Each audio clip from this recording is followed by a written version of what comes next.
كارثة تشيرنوبل واحدة من أخطر الكوارث البشرية على الإطلاق، لأن انفجار مفاعل نووي بضخامة مفاعل تشيرنوبل ما كانش سهل أبدا على البشرية. الكارثة أخذت ضحايا كتير جدا، وبحسب الرواية السوفيتية فقالوا إنهم 31 ألف شخص، لكن منظمات صحية كتير جدا شككت في الأرقام دي وقالت إنهم ممكن يكونوا وصلوا ل 91 ألف شخص، ده غير كم الخسائر والأمراض اللي بنعاني منها إلى يومنا هذا. بس أحب أقولك إن كارثة تشيرنوبل ما كانتش الكارثة النووية الوحيدة في العالم، لأن كان في غيرها حادث جزيرة الثلاث أميال أو الثري ميل ايلاند، وبسبب التعتيم الشديد على الحادثة دي محدش يعرف عنها معلومات كتير. لكن تعالى واحدة واحدة بالمعلومات اللي معانا نكشف مع بعض تفاصيل الحادثة دي. ولكن طبعا قبل ما نبدأ ادعمنا بإعجاب على الفيديو، علشان دعمكم هيخلينا نستمر في نشر الفيديوهات على القناة، وانزل اشترك في القناة وفعل زر الجرس علشان يوصلك كل جديد. ويلا بينا نبدأ.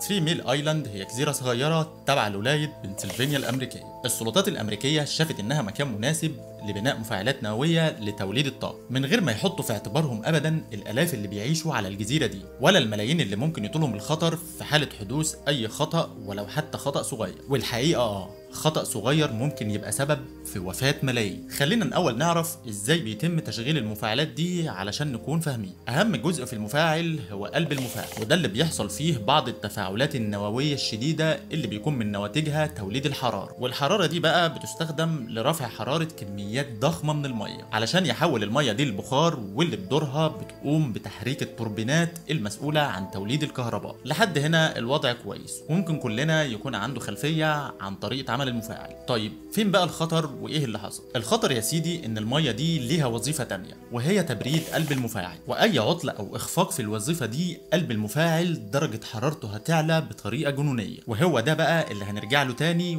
وخليك فاكر الحته دي قوي. بعد ما ضربت امريكا اليابان بالقنابل النوويه في الحرب العالميه الثانيه، كان لازم امريكا تدوق من نفس الكاس اللي رعبت بيه العالم. وبالفعل في فجر 27 مارس سنه 1979 تشتغل انذارات غرفه تحكم مفاعل 3 ميل ايلاند علشان تعلن عن مصيبه وكارثه. كل مهندسين غرفه التحكم واقفين مش فاهمين ايه اللي بيحصل بالظبط، لحد ما تمر ساعه كامله ويدخل المفاعل في حاله طوارئ. طيب ما انت هتقولي المهندسين دول متدربين كويس على الحالات اللي زي دي. هرد عليك واقول لك ايوه ده حقيقي، لكن اللي حصل ان اجزاء المفاعل نفسها من جوه كانت متضاربه، وبالنسبه للمهندسين ما كانش مفهوم ايه اللي بيحصل. وتعالى اشرح لك ايه اللي كان بيحصل جوه قلب المفاعل، واللي كان مجهول تماما بالنسبه للمهندسين اللي في غرفه التحكم. المشكله بدات بعد ما حصل عطل فني في نظام تبريد المفاعل، وطبعا ده خلى قلب المفاعل درجه حرارته تزيد جدا، وتلقائيا قفل نفسه واتفتح صمام علشان ينفس عن الطاقه او الحراره دي. لحد هنا تمام،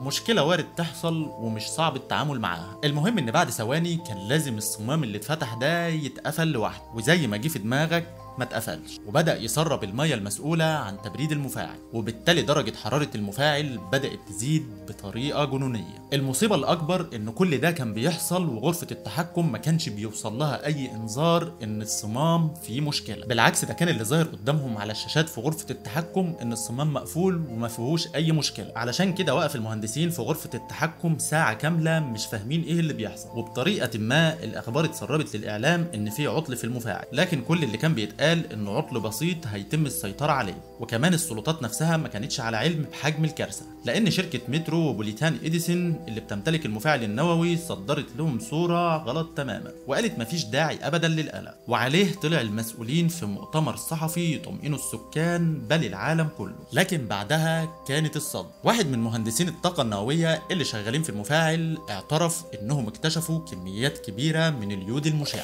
وده معناه ان الوضع خرج عن السيطره. وقتها انصدم الصحفيين والسكان والمسؤولين نفسهم، واللي ما كانوش يعرفوا اي حاجه عن اللي قالها المهندس ده. بعد المؤتمر وتحديدا الساعه 1 الظهر سمع المهندسين وعمال المفاعل اللي كانوا بيحاولوا يسيطروا على الكارثه صوت عالي جدا جوه المفاعل. وبعد دقايق اجهزه الانذار اشتغلت مره تانية، والمره دي بقى الانذار كان بيقول لهم للاسف الاشعاع وصل لحد غرفه التحكم اللي انتوا جواها دلوقتي، وما كان عليهم الا انهم يجروا على الاقنعه الواقيه يلبسوها في محاوله يائسه منهم انها تحميهم من خطر الاشعاع، علشان بعدها يطلع ديك دايل المشرف على المحطه يقولها صريح ان اللي حصل ده معناه ان زي ما الاشعاع وصل لهم جوه غرفه التحكم فهو خرج للناس بره. وبالفعل بعد الفحص اكتشفوا ان الاشعاع وصل لبعد 25 كيلومتر. واخيرا بدات الحكومه والسلطات يفهموا ان الشركه المسؤوله عن المفاعل بتضحك عليهم، واعترفت السلطات فعلا بده في مؤتمر صحفي. تاني يوم من الحادثه يستقبل السكرتير الصحفي للبيت الابيض مكالمه من مسؤول في اللجنه التنظيميه النوويه، وقال بكل صراحه ان كل اللي بيتقال ما يوصفش ابدا الخطر الحقيقي، وان اللي بيحصل جوه قلب المفاعل اخطر بكتير من ان حد يتوقعه، وتاثيره ممكن يقضي على كتير ويستمر كمان لسنين. وبالفعل تالت يوم من العطل توصل معدلات الاشعاع في المحطه لارقام جنونيه، وعليه كان لازم يكون في اخلاء فوري للسكان من الجزيره. لكن السلطات وقتها كانت متردده لان عمليه الاخلاء مش سهله ابدا، ومحتاجه لترتيبات كتير زي نقل المرضى من المستشفيات والاطفال من الحضانات وغيرها. وما كانش في ايديهم وقتها الا انهم ينصحوا الناس خاصه السيدات الحوامل والمرضعات بانهم يبعدوا قدر الامكان عن المحطه. في نفس اليوم يكتشف المسؤولين ان الاشعاع فوق المبنى عدى الجرعه القاتله للانسان ب 75 ضعف، علشان ينضم فورا فرد جديد لفريق التحقيق وهو هيرل دانتل، وهو خبير الطاقه النوويه، وده خيره علينا وعلى العالم كله لانه انقذنا من كارثه كبيره لما اكتشف ان في فقاعه من غاز الهيدروجين جوه المفاعل. ولو مش عارف فالهيدروجين لو قرب منه اكسجين مع مصدر اشتعال هيفجر المفاعل كله، وده مشابه للي حصل في كارثه تشيرنوبل ويمكن كمان اسوأ بكتير. كل ده بيحصل والكارثه الاولى لسه ما اتحلتش، لسه قلب المفاعل درجه حرارته بتزيد ووارد في اي وقت انه ينصهر. ومع بدايه اليوم الرابع وصلت درجه حراره قلب المفاعل ل